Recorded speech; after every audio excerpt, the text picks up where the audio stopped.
gases like hydrogen and helium are not easily compressible. Why real gases are showing deviation or they are not behaving like an ideal gas? That is, volume of the molecule cannot be neglected. So we consider the size of the molecule. Also, the questions based on this is frequently asked in competitive exams.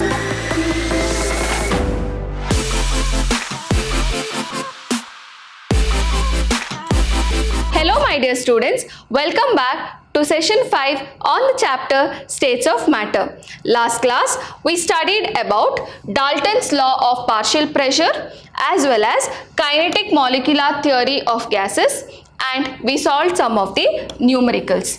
Today we shall learn about real gases.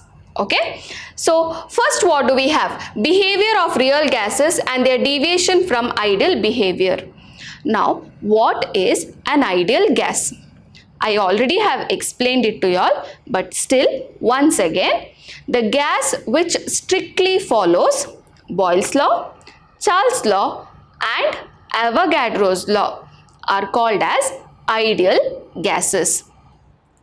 But what we can observe is the gases which are there around us are not ideal gases, they are called as real gases. So what is this behavior of real gas and ideal gas?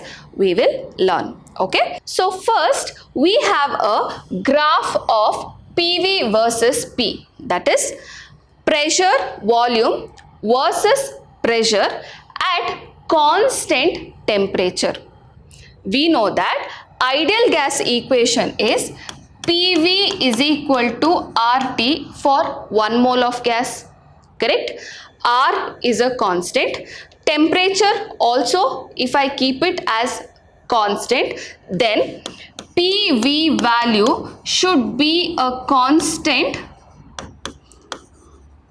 for ideal gas. At what? At constant temperature. Temperature I am not changing, I am keeping it constant.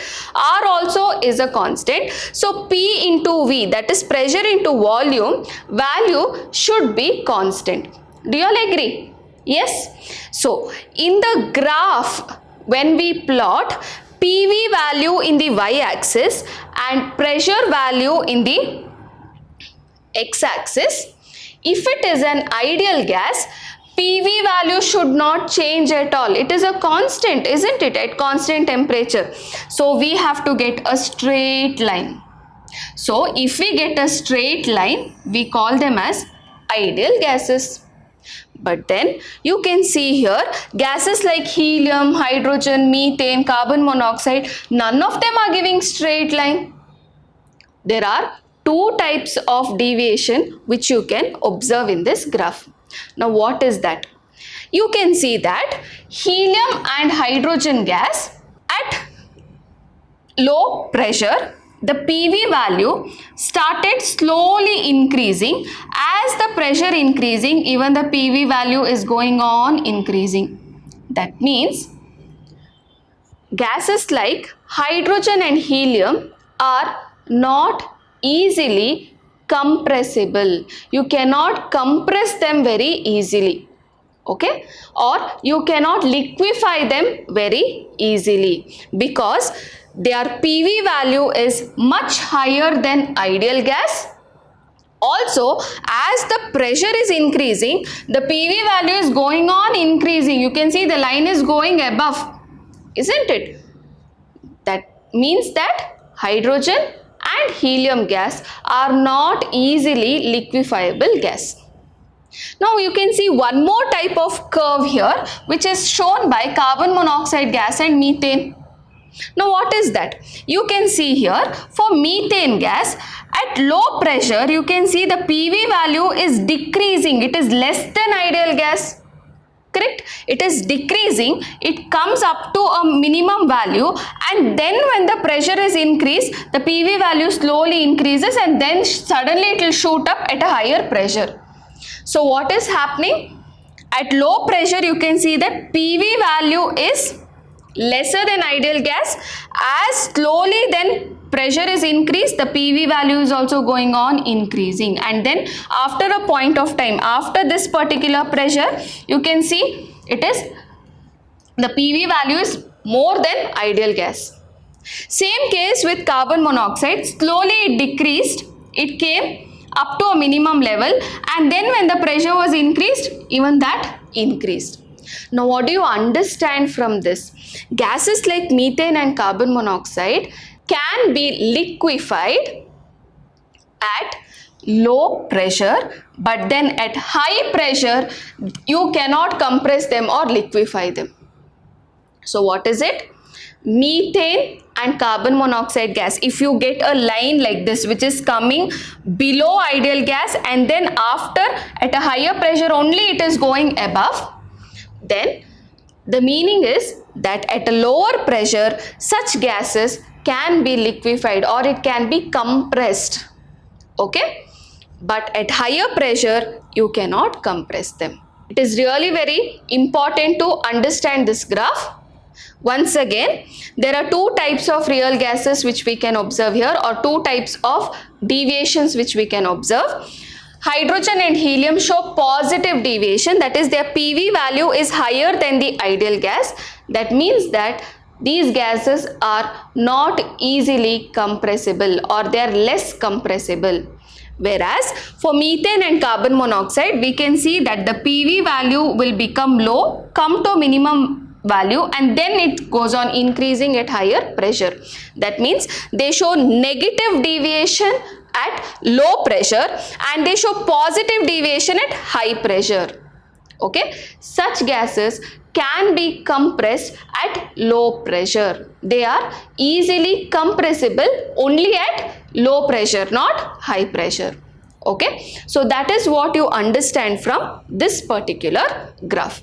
There is one more graph in which you can understand the behavior of ideal gas and the real gas. That is, here you can see when pressure and volume we have taken. Okay, pressure versus volume graph. Pressure is taken in the y-axis and volume is taken in the x-axis. You can see real gas has more volume. Real gas, you can see this is the volume, whereas ideal gas, this is the volume, correct? This is V ideal and this is V real. So what is it? At higher pressure, at high pressure, and both are at high pressure, okay? At high pressure you can see that volume of a real gas is more than that of the ideal gas. Actually, if the gases which are there around us are behaving ideally, these two lines should have coincided with one another, correct? No. But what is happening? At high pressure, we can see that volume occupied by the real gases is more than the ideal gas. This is the volume difference which is there. But whereas as the pressure decreases, you can see there is a point where they are coinciding. Also, at low pressure you can see they are very close. The volume difference is not much. What is it? When pressure is high, volume difference is high. Okay, but when pressure is low, volume difference is low. Okay, that is what in between ideal gas and real gas. Now why exactly these gases are showing deviation? That is, why real gases are showing deviation or they are not behaving like an ideal gas? That is because there are two postulates in kinetic molecular theory of gas which are wrong. Which are those? We shall see. Okay. So the causes for deviation of real gas from ideal behavior is because these two assumptions of kinetic molecular theory are wrong. So which are those? There is no intermolecular force of attraction between the molecules. That means ideal gas is something which cannot be liquefied at all. Can you liquefy if there is no intermolecular force of attraction? No, isn't it? But we know that the real gases, we know that there are some gases which we can compress and which we can liquefy, isn't it? Yes or no? So that is one assumption which is wrong. So real gases do not follow this particular postulate. In real gases, there is a intermolecular force of attraction between the gas molecules. Okay, that's the first one. Second one is the actual volume of the molecule is negligible compared to the total volume of the gas. Even this assumption is wrong. Now, for example, the pressure is low. When the pressure is low, the volume occupied by the gas is more. Correct? At that point of time, when the volume occupied is more, then you can neglect volume of one molecule compared to the entire volume of the gas.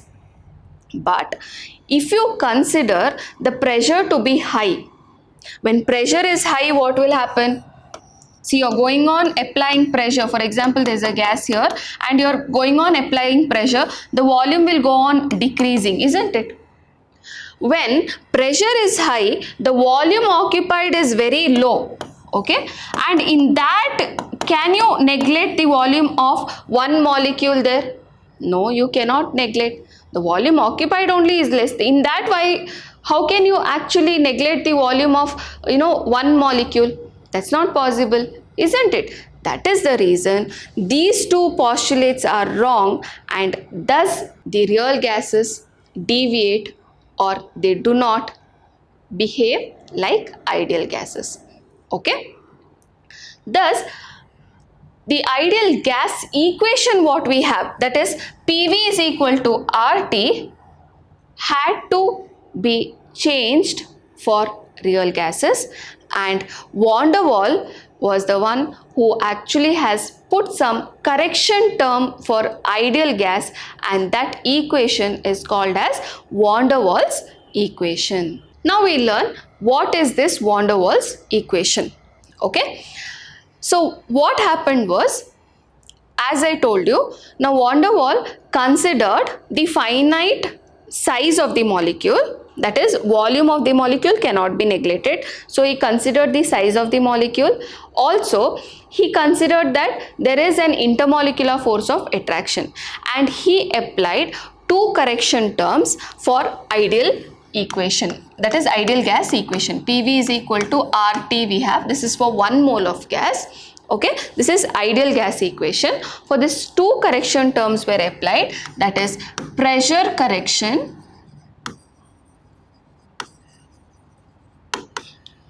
and volume correction. Okay, two correction terms were applied. Now you can see for pressure correction, A by V square was the correction term which was applied, and for volume, B is the correction term which was applied. Thus, PV is equal to nRT became, for 1 mole it became P plus A by V square into V minus B is equal to RT. And for n moles of gas, it is P plus A n square by V square into V minus NB is equal to nRT. Both these equations for your exams are very important. Several times they have asked you to write the van der Waal equation. Sometimes they have asked for 1 mole of gas, sometimes they have asked for n moles of gas. Okay, that is for real gases. So I hope you have understood what are the correction terms which were applied. And what does N mean? N is number of moles, P is pressure, V is volume, T is temperature. Now what is A and B? A and B are called as van der Waals parameters or van der Waals constants, and A and B completely depends on nature of the gas and it is independent of the temperature. It only depends on the nature of the gas. Is it clear? So A and B are called as van der Waals parameters or van der Waals constant, and it depends on the nature of the gas. So this is van der Waals equation. Next we have compressibility factor, which is denoted with the letter Z. Now what is this compressibility factor? The deviation of real gases from ideal behavior can be measured in terms of compressibility factor. So what is the deviation we can measure in terms of compressibility factor, and the formula is Z is equal to PV by nRT.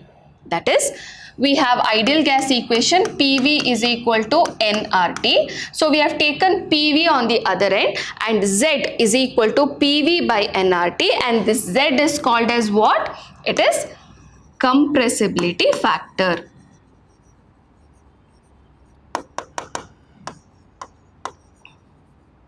Now we'll see at low pressure. Okay. Now this is the ideal gas equation for n moles. What is the ideal gas equation for 1 mole? It is PV is equal to RT. Now what is van der Waals equation for 1 mole? It is P plus A by V square into V minus B is equal to RT. Correct? Now for example, this is the van der Waals equation. So at low pressure, what will happen is volume of the gas is very high, it is very large. So compared to that, I can neglect this factor B, and my equation will become P plus A by V square into V is equal to RT. And if I just A by V is equal to RT. Now both the sides I will divide it by RT. What will happen then? I'll divide this by RT, even this by RT, and here also RT. So I will get it as PV by RT plus A by VRT, okay, is equal to 1. Because RT and RT gets cancelled, it is 1. So I will get it as PV by RT is equal to 1 minus A by VRT. Correct? Now, what is V by RT? If it is for 1 mole of gas, it is compressibility factor. So Z is equal to 1 minus A by VRT. So from this, what do you understand? That Z, value of Z is what? 1 minus something. So value of Z is less than 1. Correct? No? It is less than 1. So at low pressure, when the value of Z is less than 1, it means that it is the gas which can be compressed easily. What is it? It means that it is the gas which can be compressed easily. It is the one which is showing negative deviation at low pressure. So if the Z value is less than 1, then it is the real gases which is showing negative deviation from ideal behavior, and it can be compressed very easily. Okay. Similarly, if Z is greater than 1, what does it mean? It indicates that the gas is less compressible than expected from ideal gas and shows positive deviation. So even this I can do it similarly like how I have done the previous one. That is, so if I take the van der Waals equation, that is P plus A by V square into V minus B is equal to RT. Now what I will do, at high pressure I will consider. What is it? At high pressure. At high pressure what will happen? This correction term I can neglect, but volume is small, I cannot neglect B. So the equation will become P into V minus B is equal to RT. This is at what? At high pressure. So you can see here PV minus PB is equal to RT. Divide the equation by RT. So I am dividing it by RT now. So I will get this as Z minus PB by RT is equal to 1. Now just rearranging, Z is equal to 1 plus PB by RT. So Z is greater than 1. Correct, no? Because Z value is n plus something else is there. So it should be greater than 1. It cannot be less than 1. Thus, when Z is greater than 1, what does it mean? It is less compressible. You cannot compress that gas very easily, and it will show which deviation? Positive deviation. Thus, for ideal gas, PV is equal to nRT and Z is equal to 1. It is ideal gas. So when Z value is equal to 1, it is an ideal gas. When Z value is less than 1, then it is more compressible gas and it will show negative deviation. If Z value is greater than 1, it is less compressible gas and it will show positive deviation. It is again a very important 1 mark question. Also, the questions based on this is frequently asked in competitive exams as well. Okay, so it's very important to remember and understand when Z is equal to 1, it is an ideal gas. When it is less than 1, it is more compressible gas, and when Z is greater than 1, it is less compressible gas and shows positive deviation. So I hope you have understood about compressibility factor. Next we have significance of compressibility factor. Now we know that compressibility factor is Z is equal to PV by nRT. To be very precise, here V is for real gas, correct? Now, we know that the ideal gas equation PV is equal to nRT. So if I know at a particular pressure and at a particular temperature, I can rearrange the equation to get V ideal is equal to nRT by P. That is at constant temperature and pressure. Now, if I put this nRT by P value, if I put it here as V ideal, what I will get? Z is equal to V real by V ideal. That means we can understand that the compressibility factor is the ratio of actual molar volume of the gas to the molar volume of the gas if it would behave ideally at that particular pressure and temperature. So what is that? From this particular expression, that is Z is equal to V real by V ideal. That means volume occupied by real gas by volume occupied by ideal gas. From this equation, we can understand that the compressibility factor is the ratio of volume occupied by the gas to volume occupied by the gas if it would behave ideally at one particular temperature and pressure. Got it? Understood this? So that is the significance of the compressibility factor Z. Now also, when exactly or at what condition does a real gas behave ideally? It is at low pressure. That is from the graph we understood. At low pressure, at a very low pressure, what happens? A gas can behave ideally. That is, a real gas can behave ideally. At very low pressure, what happens is even the pressure correction can be neglected, and volume is very high, so the volume correction also can be neglected, and it will become PV is equal to nRT. Correct? And thus at a very low pressure, any gas can behave ideally, but only low pressure is it? No other conditions? Yes. At high temperature. Why at high temperature, ma'am? That is because at high temperature, what happens? The molecules of the gas gets extra energy and they start moving randomly, isn't it? They move very fast, and when they are moving so fast, that is, their kinetic energy is increased so much, what happens is the intermolecular force of attraction becomes negligible. At that point of time, what happens is the pressure correction as well as the volume correction can be neglected, and then we also get PV is equal to RT or PV is equal to nRT. That is ideal gas equation, correct? Thus, at low pressure as well as high temperature, So gas can behave